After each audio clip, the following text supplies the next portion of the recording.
Hey, it's Adia again, and today we're going to work on how to find your transverse abdominis to engage your core, i.e. your powerhouse. So I have my girl here, Miss Kim as we call her.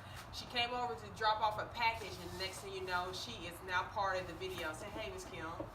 She's not very happy with me. Okay, so to get this moving, your transverse abdominis, again, that's the main muscle that we're going to use whenever in Pilates we say core engagement. That's the powerhouse, one of the powerhouse muscles. So you will take the first two fingers of each hand, find the front of your hip bones, and then walk in about an inch or two towards the V, okay? And so what I like to do with my clients is have them to take a deep breath in, and on the exhale, cough. And I usually have to instruct them to give me a strong cough, not that little. Again, 1, 2, 3. Inhale, exhale, cough.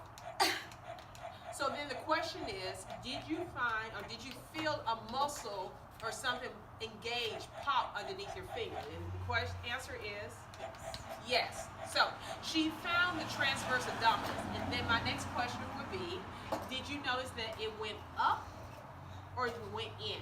Mommy. So, with that being said, she at least has found her core engagement, her transverse abdominis, and now we need to teach her how to draw that muscle back, the scooping mechanism. So, I will have her again find that area that she placed her fingers on. This time, instead of coughing, inhale through your nose, exhale, engage that muscle underneath your fingers. And by doing that, I want you to draw the belly in. You probably can hear my little one in the background. Again, inhale, relax. Exhale, scoop the belly. Last one.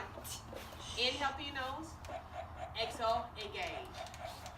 Did you find that muscle? Did you feel it? Good. So we're going to do that again, but laying down this time. So now we have Miss Kim laying down and doing the same motion without the coughing. So again, place your fingers on the front of your hip bone. Walk in about an inch or so towards the V, press it down firmly, and that's important. So she's already identified what the transverse abdominis is. Now I need her to utilize that muscle in conjunction with the pelvic floor. So she already knows what the pelvic floor is, so I'm just going to go right into that. So take a deep breath in.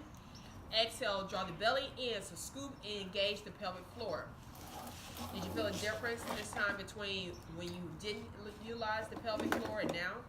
Good. And so inhale, relax. Exhale, draw the belly in, scoop, engage. Relax the shoulders. Ideally, we want to isolate this. So no shoulders, nor glutes are engaged. Let's do one more. Inhale. Exhale, really draw the belly in. Pelvic floor is engaged. Good. So those of you who don't know what the pelvic floor is, the best way to describe it, or at least one way to describe it, is the muscle that clenches when you have to really go to the bathroom and it keeps you from urinating on yourself. That's the pelvic floor. So again, the transverse makes the front, the pelvic floor makes up the bottom. So those are at least two of the many muscles that makes up the powerhouse as a whole. So this is one of the things that you want to continuously practice on. One, being able to identify and recognize what the transverse abdominis is, and then two, being able to engage it on command, to voluntarily make it tighten up. Once you get that down, then when you need to utilize it, you'll have that available. Do not walk around with that clenched up all the time. That's a whole nother problem that you can get into. But again, you want to be able to recruit the muscle when need to, isolate when you can. So with that being said, that's how we find the transverse abdominis. That's how we start getting into our core engagement. See you later, and don't forget to find your Pilates instructor to help you get deeper into this practice. Have a good one. Thanks.